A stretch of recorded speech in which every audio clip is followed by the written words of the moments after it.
Everybody ready? So, okay, twice in a week. Ooh, thank you for joining us. This one is more important than the Monday one, I think. As you might well know, we've been closed our labs for quite a long time, and to make sure we can ensure people's safety, which is our priority, we've decided to do a 2-week pilot, a test for phase reopening of our laboratories, with the conditions that this could be reassessed, what works and doesn't work, with the view of escalating to as much as we can possibly do with the confines of our workspaces. So I want to reiterate that nobody is forced to come back to work. This is your decision. Our job is to make sure that you're confident that you will be safe in our working environment. And this is why we're doing this webinar. The team that are here have worked incredibly hard to make this possible, for first the Biosciences, Mersey Bio, NMR building together, so that we hope that this will work, so we can escalate to the additional buildings in our institute. As you can imagine, it's very complex, and it's going to be induction based on the specific building we are talking to. So every building has its own challenges and its own set of requirements. So it's very, very building specific. And so again, just to reiterate, this is a very important webinar on the specific building induction. Please do listen very carefully. We have decided that because of the situation being so important, we will have a one warning system in place. And if people are not following the guidelines and requirements to be safe in our labs, we will allow one mishap and one spillage in that, but then after repeated offense, you will be banned from entering the labs. That's the only way we can ensure that everybody's safe. So I hope everybody cooperates, and we're here as a team, and we work together as best as we can. So I'll hand it out to Joe, which has more important things to say than myself. So thank you for your attention.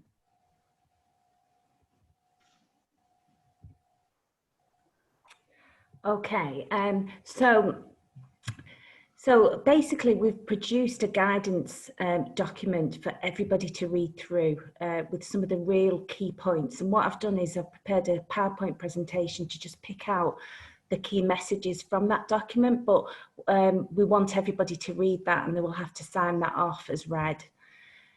So the key points, basically a selected group of staff and students have been invited to pilot, oh, I can't see the end of my PowerPoint presentation, to pilot the reopening of the labs within Biosciences, which includes Mersey Bio, Bioscience, Life Science, and that's the research only, and the NMR building.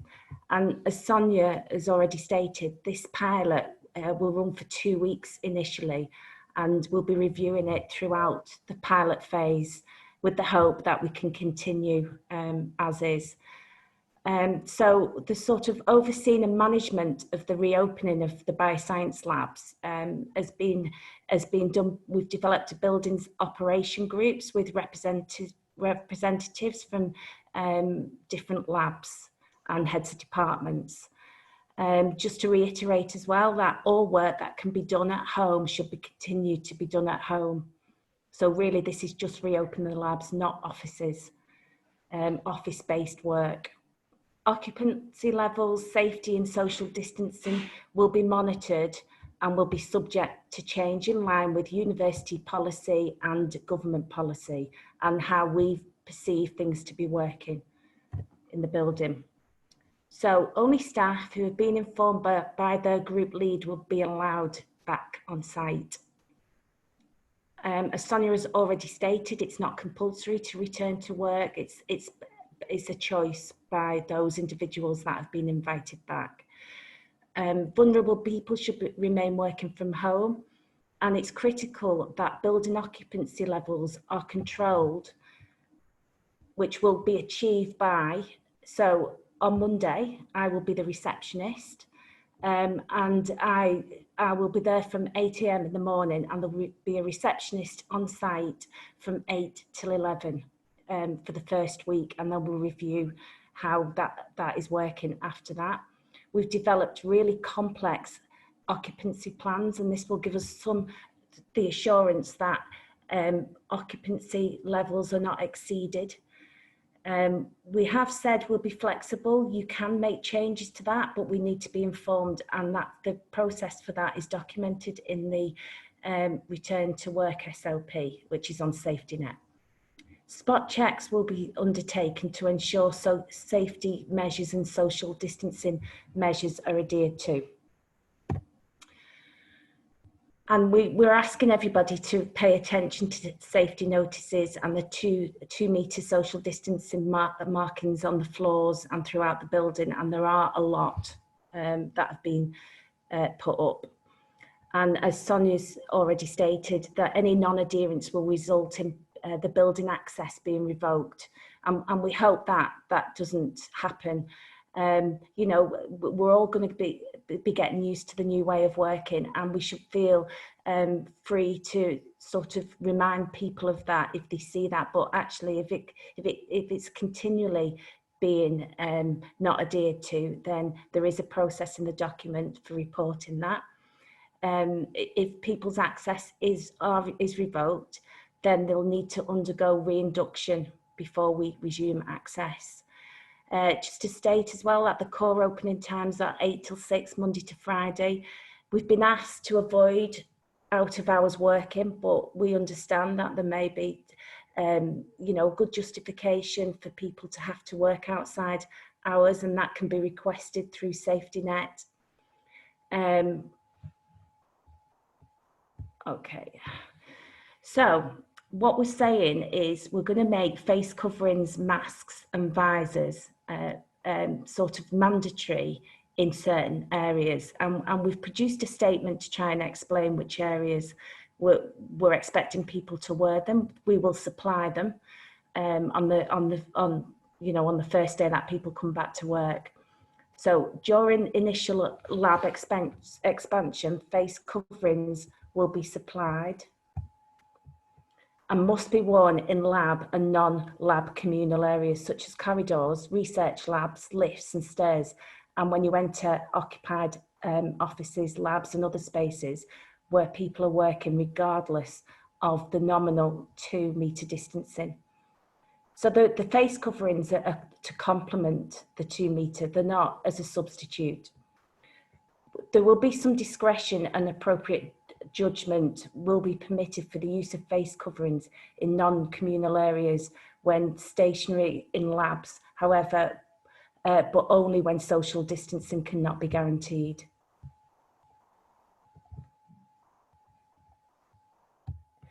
So we all know what, So we all know what the symptoms of COVID are, but just to reiterate, if you're ill, go home or stay at home, even if your symptoms are mild. If you experience symptoms consistent with COVID, then you must follow the guidance. Any symptoms of COVID-19 must be reported to your line manager and to me as head of operations. And you are all aware that the main symptoms are high temperature, new continuous cough, and a loss or change to your sense of smell or taste. So just some things to consider around communal areas and the use of desks. So do not use your desks. Do not use desks, chairs or offices that have been taped off. Clean your workstation and equipment on arrival and departure, and clean any shared surfaces. All cleaning products will be supplied. Maintain your 2 metre social distancing and maximum occupancy levels, and they're going to be displayed on doors in kitchens and communal areas. Don't share food and drinks, and if possible, consume food and drinks at your desk or outside, but that's only if that's possible. So things to consider in the research labs. So research activities that do not require a physical use of labs space should be done remotely. So writing up of lab books and things like that, or looking at data should be done remotely if possible. Strict social distancing measures will be in place and must be followed. Lab occupancy levels will be displayed and should not be exceeded.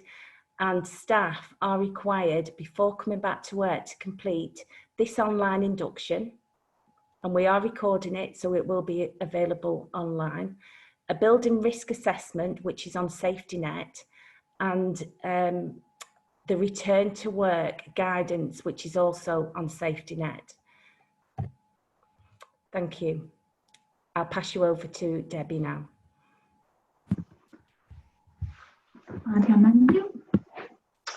Can you see me? I've lost. I'm just going to share my screen. Just go up a slide.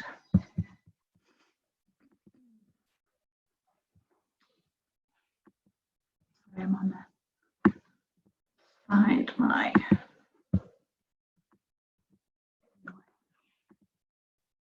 Okay.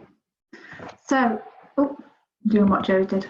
So this is an ISMIB safety briefing. So it's geared around the first stage of the phase return. As Sonia said, this is a 2-week pilot and very much is a pilot. Things may change rapidly over the next few weeks, but that we will need your help for that. So what I'm talking about today is what we're calling the Biosciences complex. So that's Biosciences building, Mersey Bio, Life, the research only or the research serviced areas, things like wash-up, stores, workshop that help part from research, and the NMR. For those of you who don't know me, I'm Debbie Pears and I'm now the Institute Safety Coordinator for ISMIB, was the Safety Coordinator for IIB, so if you've not seen me who I am before. I've just put some key contacts on here as well. There is very much the operations group that have been helping do this, but there is other people that maybe help while you're back on site as well. So you've met Joe today. There's Kevin Cham, who's a technical manager. Some of you are from IVES, so particularly sort of the DEEB area. So Jane Armstrong is the technical manager for that area. I'm your main contact as safety coordinator, even though you are in IVES at the moment for this complex. And then we've got various technical supervisors for different areas within ISMIB who may help with technical operation side of things, not necessarily safety or things like that. So things like Carol will be giving out PPE and things like that for the gone on the page. As Joe said, only the staff and students have been invited into the buildings, were permitted to do so, and that has been done in discussion with head of departments and PIs. We're not allowing any external visitors to enter the buildings. So that doesn't mean people come at other institutes that may need to use our facilities, but we still need to know if they're coming in. So we need to make sure that they're on our rota. We're keeping swipe card access, so that's going to remain in operation for all the buildings in our pilot, just so we can manage occupancy and levels. So if you do have visitors from other institutes, bear in mind you might have to meet them in reception and let them in. Everyone has responsibilities.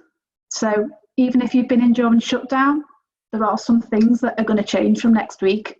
So be prepared to do something different.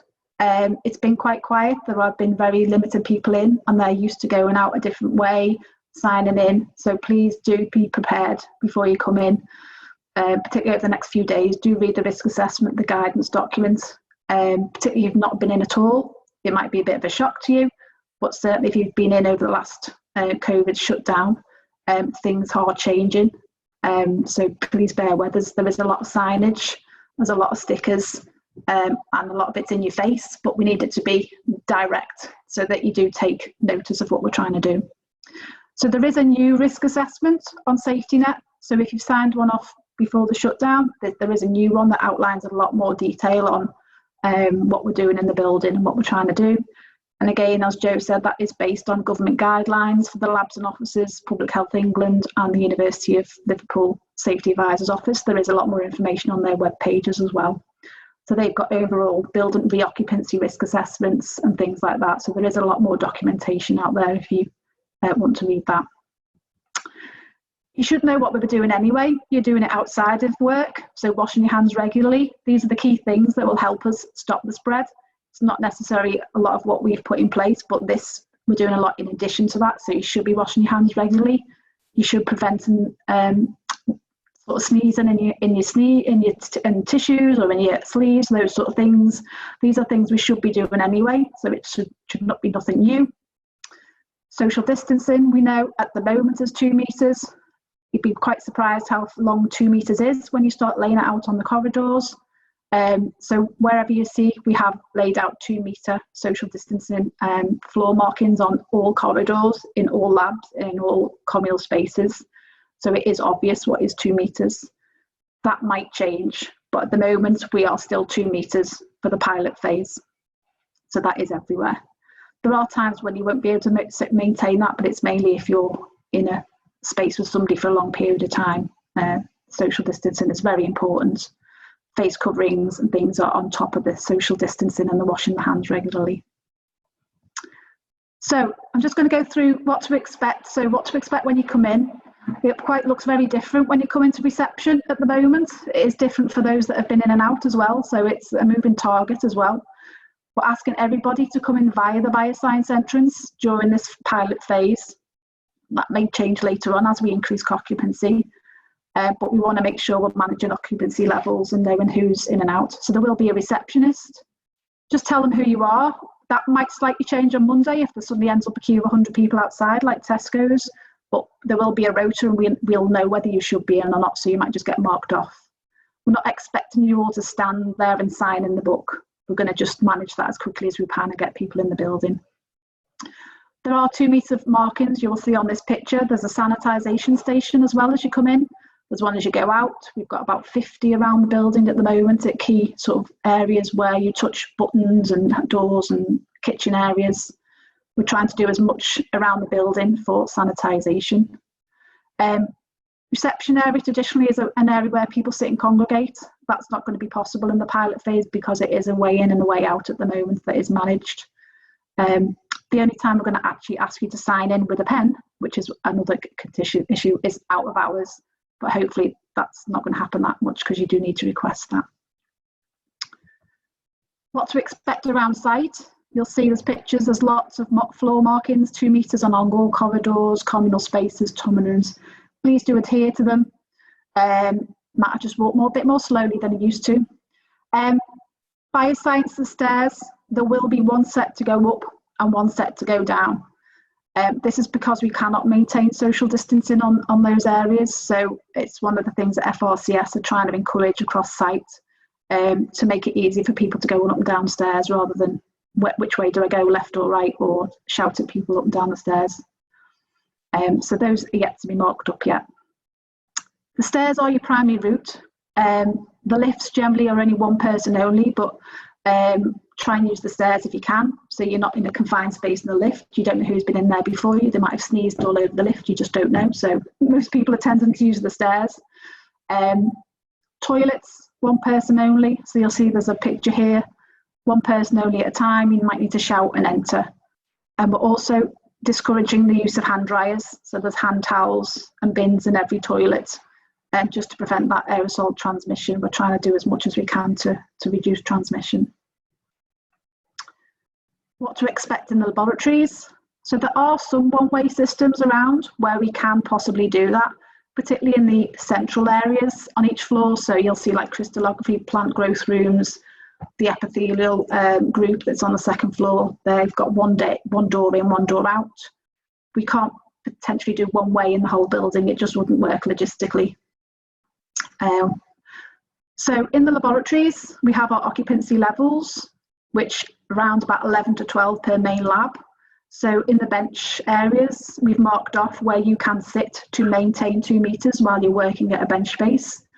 It will slightly differ in each lab. We've had people in today and this week to help us. So the guys that work in the labs helping us where that space is best for them to sit and work at, but to maintain a social distance. We have marked them off or taped them off. Please don't move them. The technical team has spent a lot of time measuring out 2 meters and moving equipment and moving chairs and desks, and we don't want to ruin all our hard work and we're trying to make you safe. So please try not to move things if possible. We're trying to keep a sort of clear route through the lab. So any benches sort of either end of the lab where generally fume hoods are, you've got solvent storage, you've got your shelvings and your dry store rooms, trying to keep those free so that there's people not working there and going to have a traffic going past them all the time. So we've worked with in the labs to do that as well. So labs do have maximum occupancy on the doors. So main labs are generally say, as I say, 11, 12, not to be exceeded, but I doubt if 12 people are going to be sat at a bench in the middle of a main lab. There might be 2 in a tissue culture room, 1 in a prep room, 1 in a side room. It doesn't include the sort of shared spaces in between, say in between lab A, B, C, D, E, F. That's most of those side rooms are 1 only. And tissue culture rooms will have a set number to make it socially distancing between hoods. So that possibly will be 2 or 3 in some of the rooms. We just need to mark that out. So we have tried to work to make sure that there's enough people that can work in that safely and still be 2 meters apart in most of the spaces. What else to around the labs? So there is a lot of shared equipment around, and obviously some of this is government guidelines that we need to make sure that we clean shared equipment, and it's you must clean it after you use it. It's not technical staff's job. We are limited and we're in bubbles for technical staff. So we will only have 1 technical staff per floor during the phase return. So it's your responsibility to clean equipment. We have provided cleaning stations in place. There's spray bottles, we've got Chemgene, it's all labelled up. Just to note that it is a 5-minute contact time for it to work, so you do need to leave it for that. We've got 70% ethanol sprays in the labs as well. So Amy's been working hard on our technical staff to make sure there's plenty of cleaning stuff, and we're going to have dispensers that you can refill all those spray bottles as well, so we can if they're easily available. We are asking that gloves to be worn for all lab work. It's usually been risk assessed based, but we are asking people to wear gloves as an extra precaution at doing all your lab work. But please do take them off before you leave a lab space and wash your hands. We don't want people wearing gloves around communal areas because we don't know where those gloves have been. You might see people like building manager and stores wearing gloves. They've been provided by facilities and obviously have not been in lab spaces. Laboratory coats, you'll be pleased to know that we've done a sweep and most of them have now gone to laundry. So we've actually sent all the lab coats from site off to be laundered, and you're going to get a clean one. Not necessarily a new one, but we've got clean ones.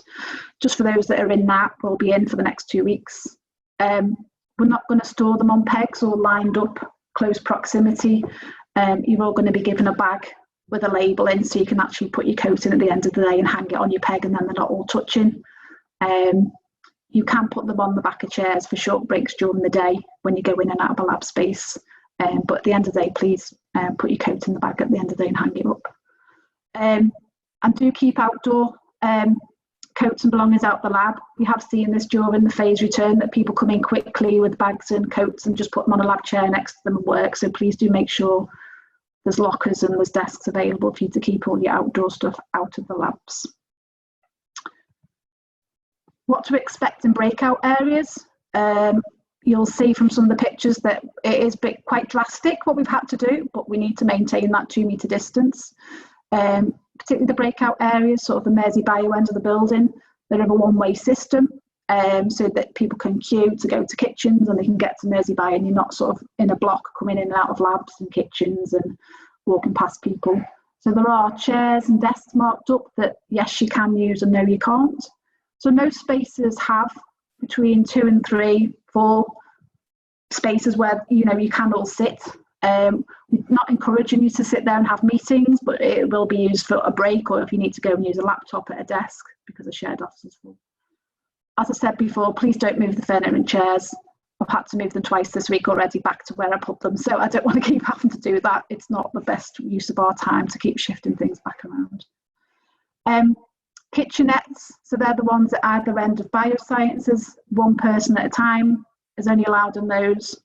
And again, that's why we've done the one-way system. So you can see who's in there quite easily and not different people come from different angles. There's cleaner material in there to clean all your shared equipment. You'll see that's different. It's not lab Chemgene, it's the pink virucidal cleaner that FRCS used to clean all communal areas like door handles and things. So we're using the same cleaner there, and we can refill that. We've got material to clean that.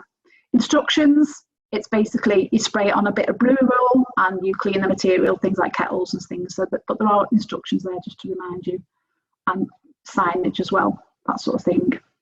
And as Joe said, please try not to share food, make drinks for each other. It is going to be, you just do it for yourself now at the moment.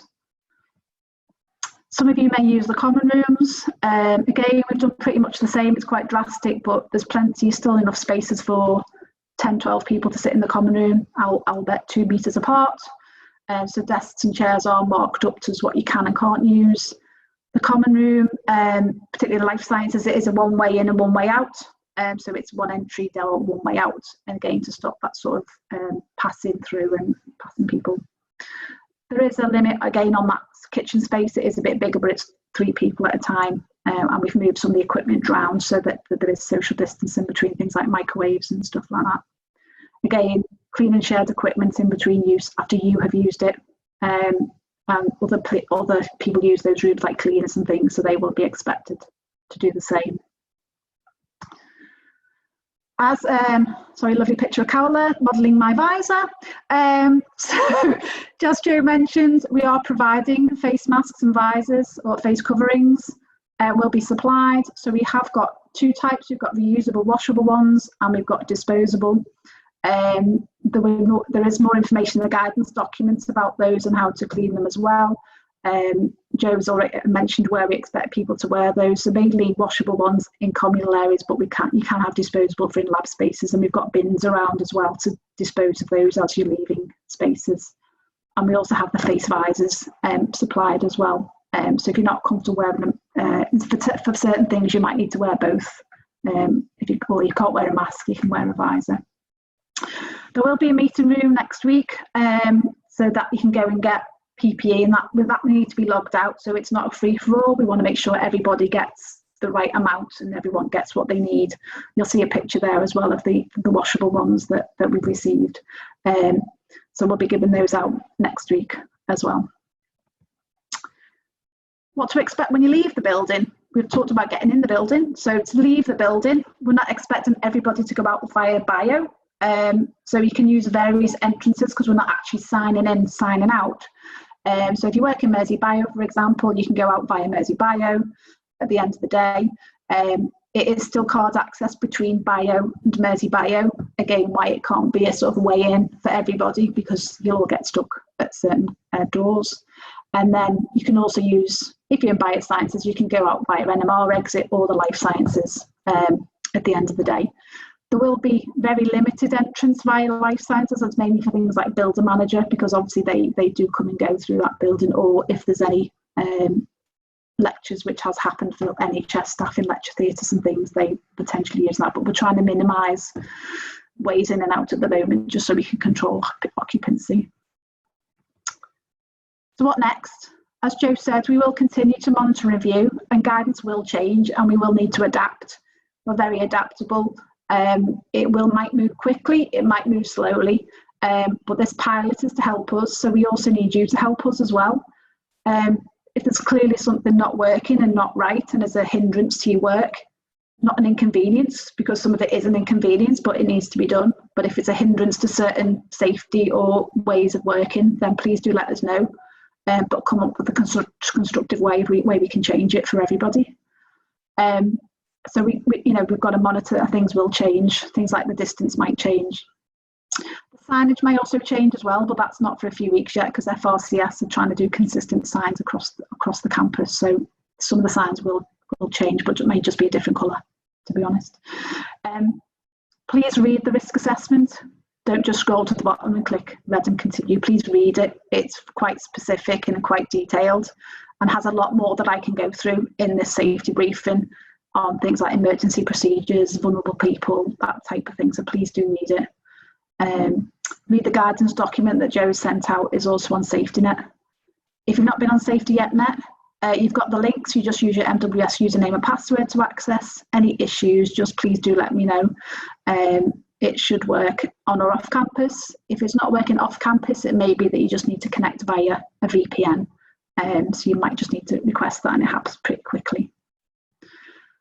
Last but not least, patience. You're going to need a lot of it. You're going to be doing extra cleaning. You're going to be waiting for shared equipment. You might need to walk a longer route around the building.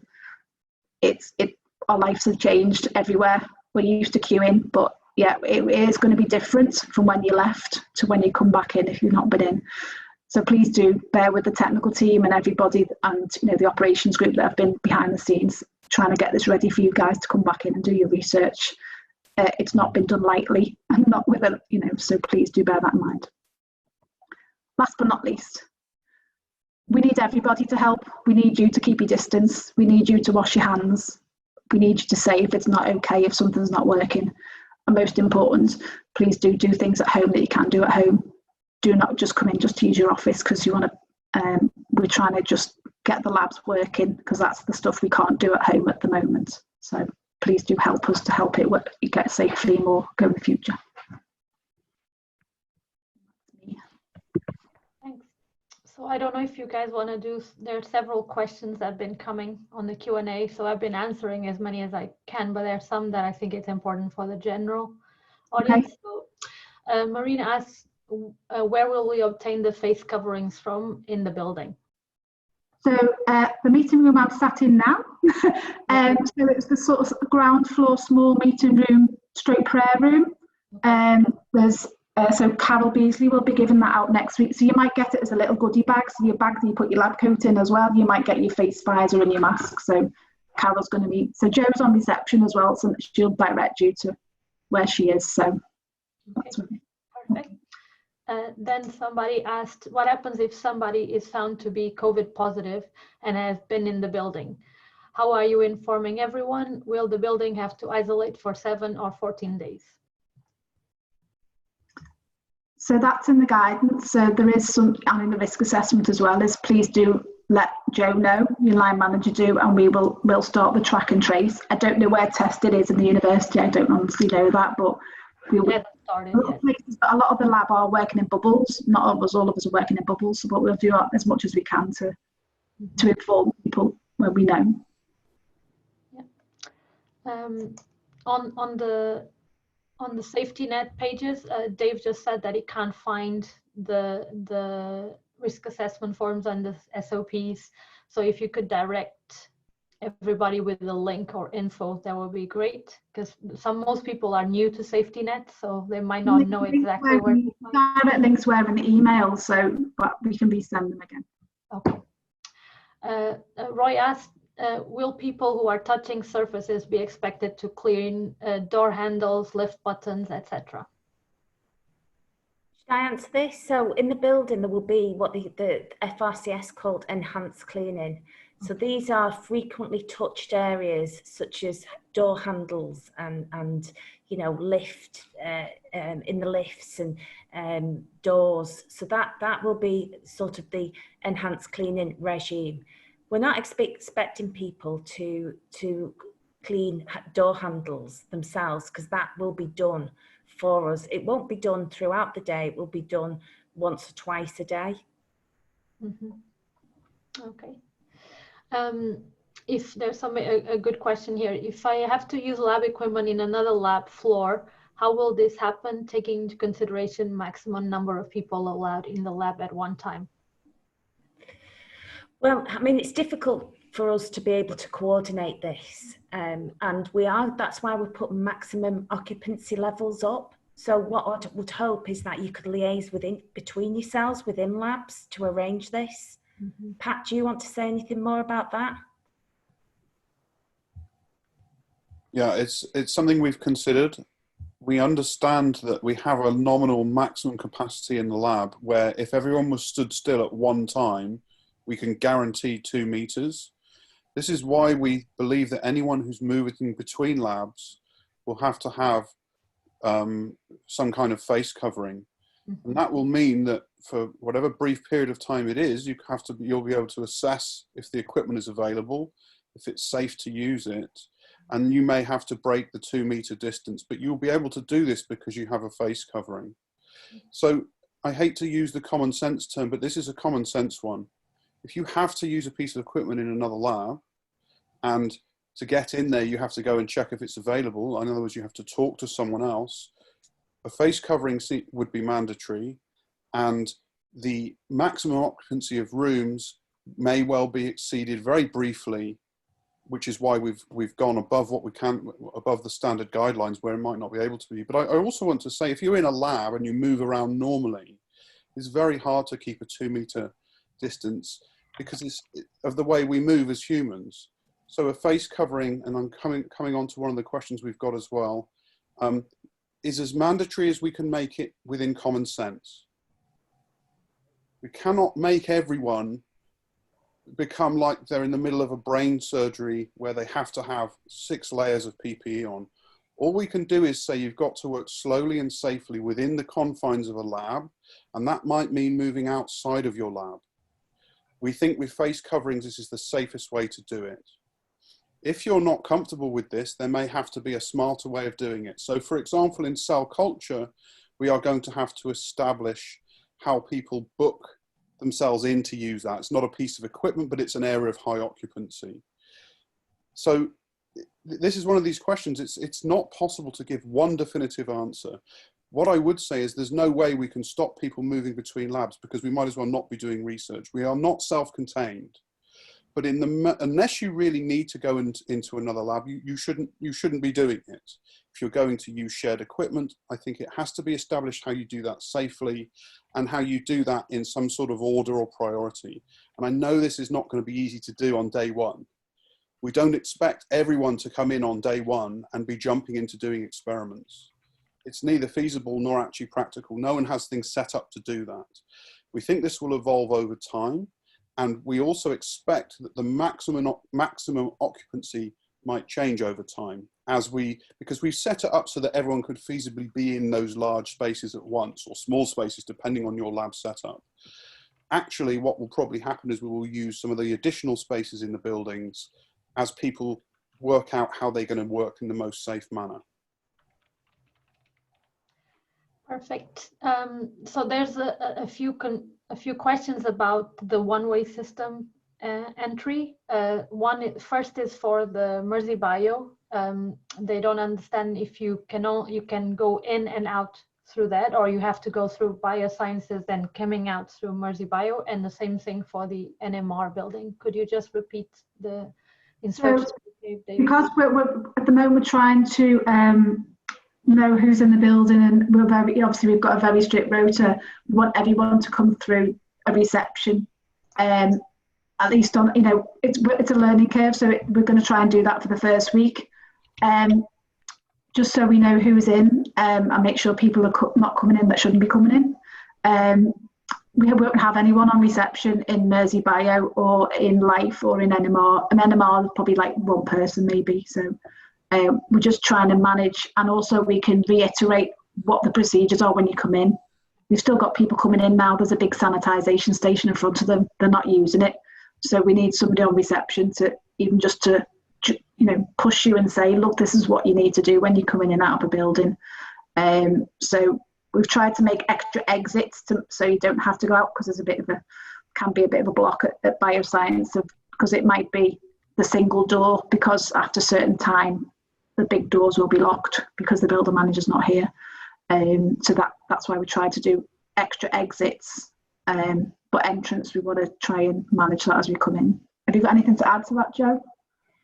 Well, only to say, we're testing this, the systems out, and everything is subject to change. We won't know until we put it all into practice.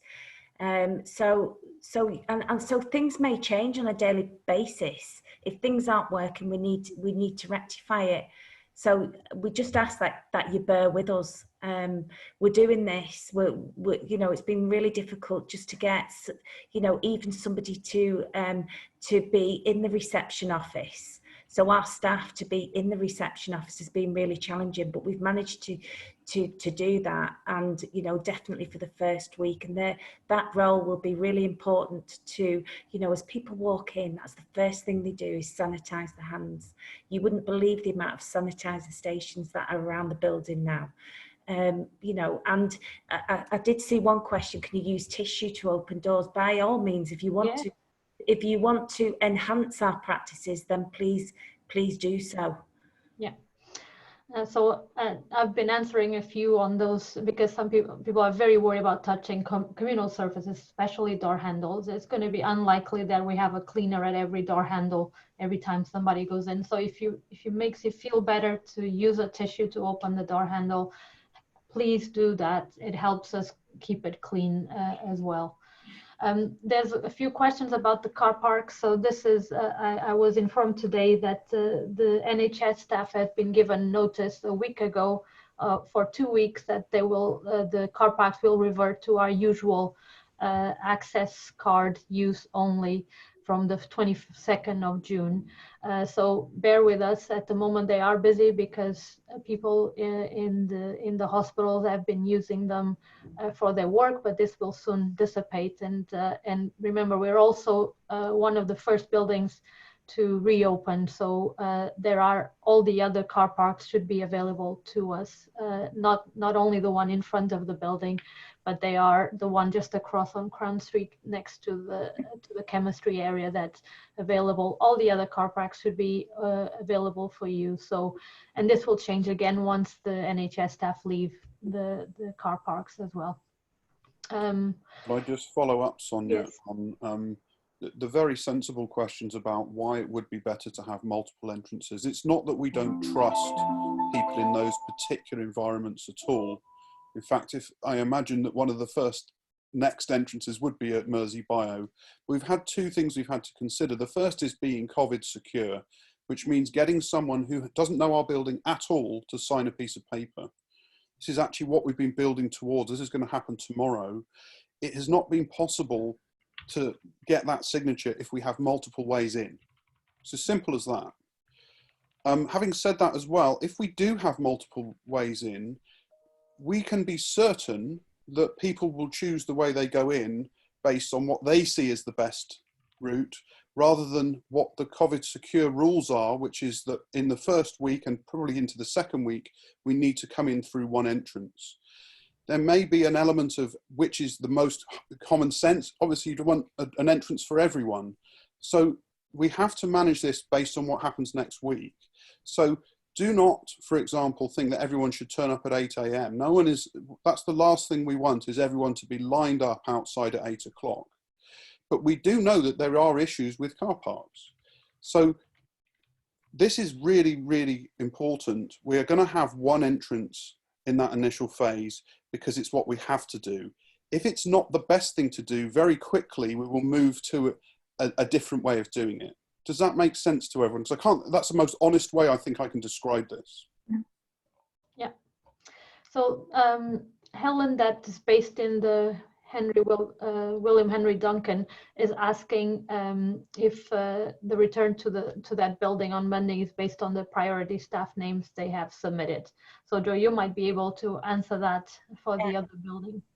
So we have asked whether, because we're trying to do this on a building basis, so that we're all inclusive to everybody who works in the building, so that you know, it is multi-institute occupied now, and that's the same for William Henry Duncan. We've specifically requested that our staff are aligned to the plans for the William Henry Duncan, which is being led by LCAMS. Yes, yeah, and from my understanding, they have not made face coverings available to those staff. So if Helen, if you want to have some and take with you, please contact us and we will supply you. They are not supplying them for the people in that building because it's much modern and the air system is much better, hence the site-specific nature of our decisions. There's somebody with a worry about the access to the toilets, especially on the disabled toilets being in the same room. Yeah. I've just seen that one. So in Biosciences, we have separate disabled toilets in the Life Sciences building as well. So on each floor there is a disabled toilet that is separate to the ones in Bio. It is just the amount of people that do go in. It is just one person, so it's like you just have to shout and see if someone's in there. But it's just, we just have to, again, we're just basing it on what we're being told through FRCS. If that needs to change as occupancy change, that will no doubt that will change as occupancy increases. It's just in the pilot phase. And there are plenty of toilets on lots of floors. I say we do have a disabled toilet on a separate one on each floor in life sciences as well that is available. But yeah, we just need to reiterate that. I think somebody's mentioned about fire and evacuation as well in one of the questions. Yeah. So if there is an evacuation, clearly social distancing is an issue, and I'm afraid the fire takes priority.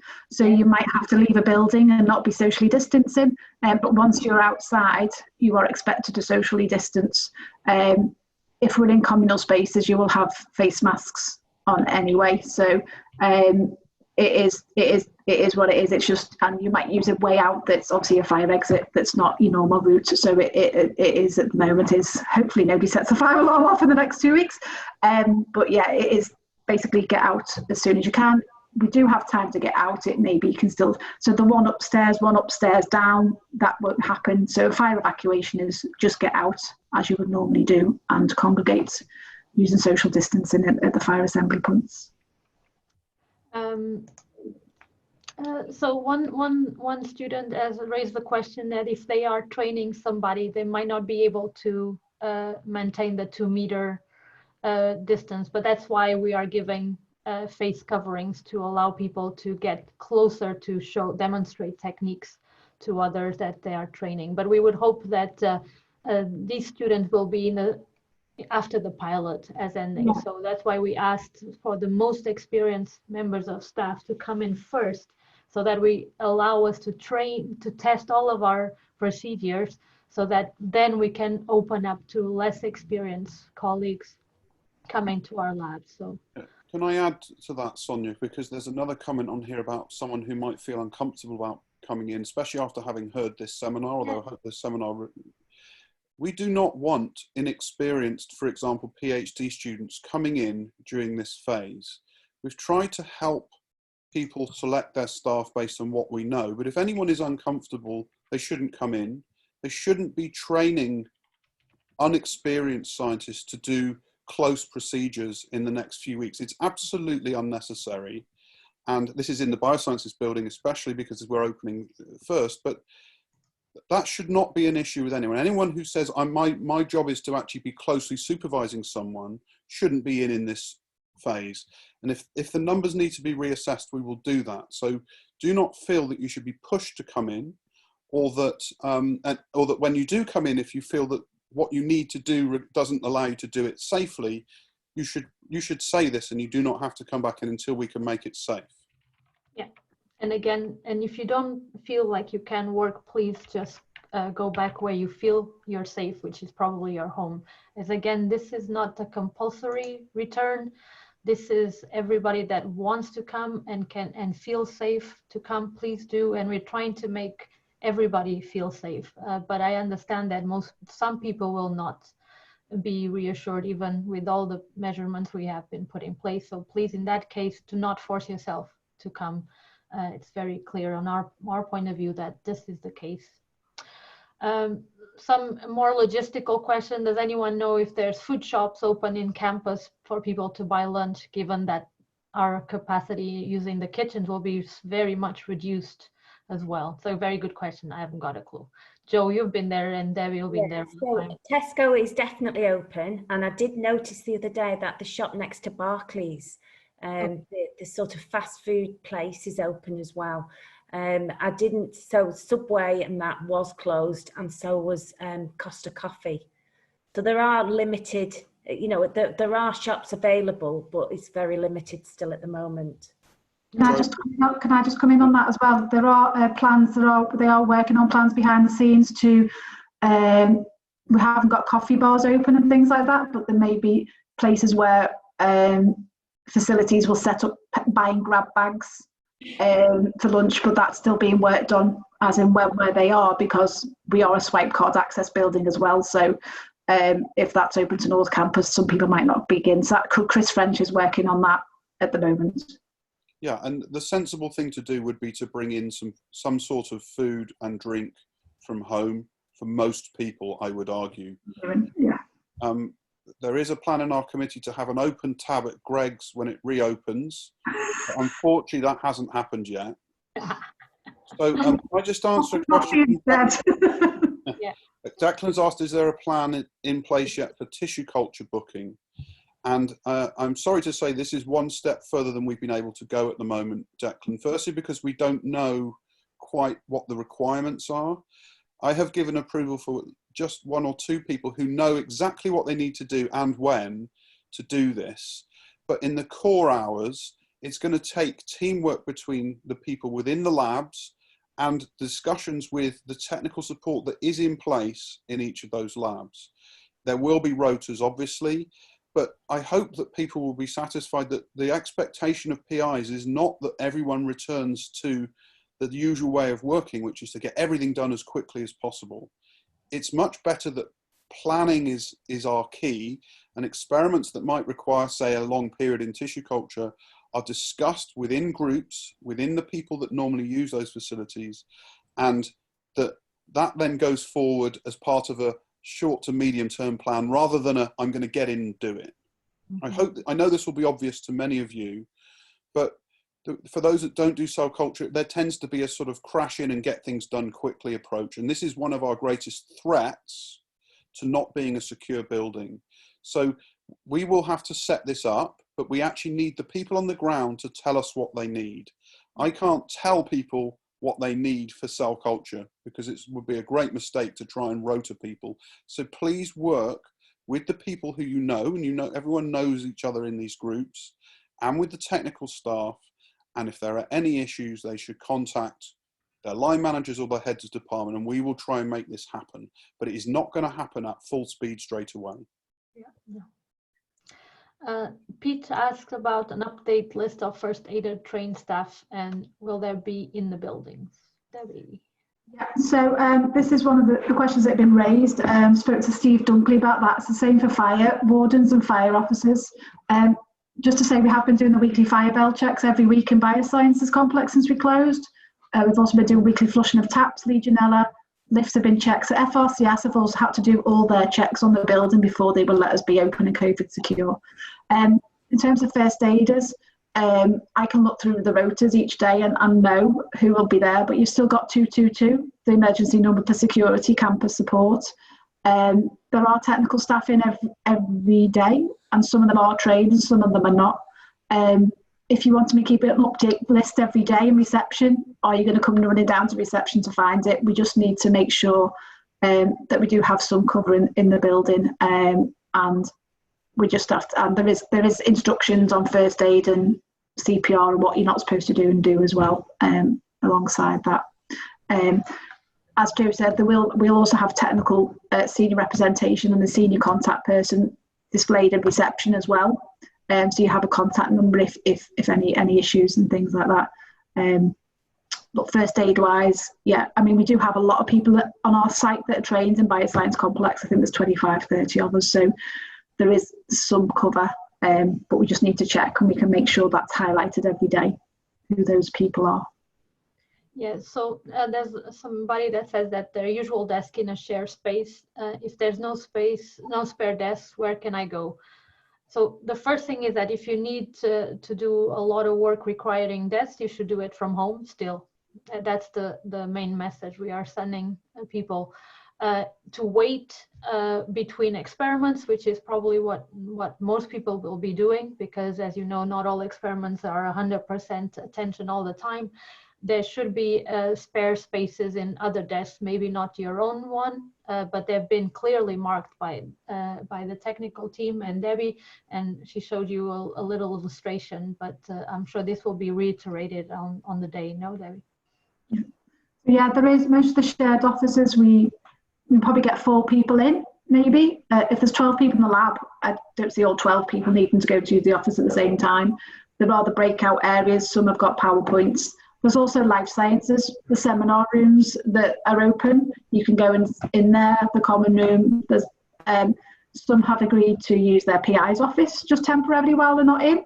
You need to discuss that with your PI and not the builder manager to get in. So that those discussions have took place. Yeah. And we're just trying to make sure that people can work safely in the first instance. Some of those offices are quite big. So we are trying to maintain the 2 metre distance, so there will be occupancy level on the door, but there are while we're in a pilot phase, we're not full of occupancy. There's plenty of space to go. Even the picnic benches outside with your laptop. Yeah. There's somebody talking about DHL FedEx services. I have no idea if this is still up and running and how they will work normally. But again, please I just want to reiterate what Pat and Joe and Debbie and I have been saying from the beginning. Don't plan anything that grandiose for the first 2 weeks. This is a test to see that we can start working. And Jonathan Bolbach asked my opinion if we are reopening too soon. I don't think there'll ever be a good time to go back to work till we have a vaccine to be 100% sure. So at the moment is as good as any time to test out the waters, and that's why we're being so precise on the conditions we're setting to people, as well as all the instructions, all the protection equipment we are giving people, and again, reassuring that not everybody needs to come, and people that are not comfortable to come should not come. Again, as I said this many times. So again, is it the right time to opening? Time will tell. We're doing everything that it will be the right time. We are putting all the measures in place to make people as safe as possible based on the evidence we have. We're doing more than most other buildings in other places. And we've been following the science as well as other countries, one of which I'm from, where this epidemic has been beaten to quite a very reasonable position by enforcing that people take care of each other and do not spread it without thinking what they're doing. So we're trying to use common sense here. But again, if you're not comfortable to come, nobody should come, is the message again. Allow takeaway to be delivered to Biosciences. Take on that. I think, yeah, bring it from home. Yeah, bring it from home would be the best, I would say. And then, yeah, do users need to clean, sterilize the printed touch button before users? And what should we've got cleaning stations at every printer as well. So there's cleaning at facilities and on every printer as well. Yeah. Shared printers. So we are drastically making lots of spray bottles. Only got any spare spray bottles at home? Please do bring them in. I think Lou, you had a question between NMR and Biosciences. We're only asking people to come in through Bio when you first come in the building. You may then go around the site as and when you would normally do that. I think this is just to get the pack, the safe and the instructions and all of this. So on your first point of return should always be through the Biosciences to get all the information you need. I think afterwards you can follow the guidelines that it's in your information pack for each of your buildings. So I think that's it. Can I just add one thing, Sonia? Oh, most of the PCR machines have been returned. Yeah. For those who are looking for a PCR machine. Joe may be able to update where they are in the building, but we have got them. I'm afraid I can't update you on that. Debbie, do you know? Yeah, they've come back. They've gone back to where they should be. As far as I know, they came to stores and then they all had a contact name on them. So they've all gone back to where that contact name brought them back.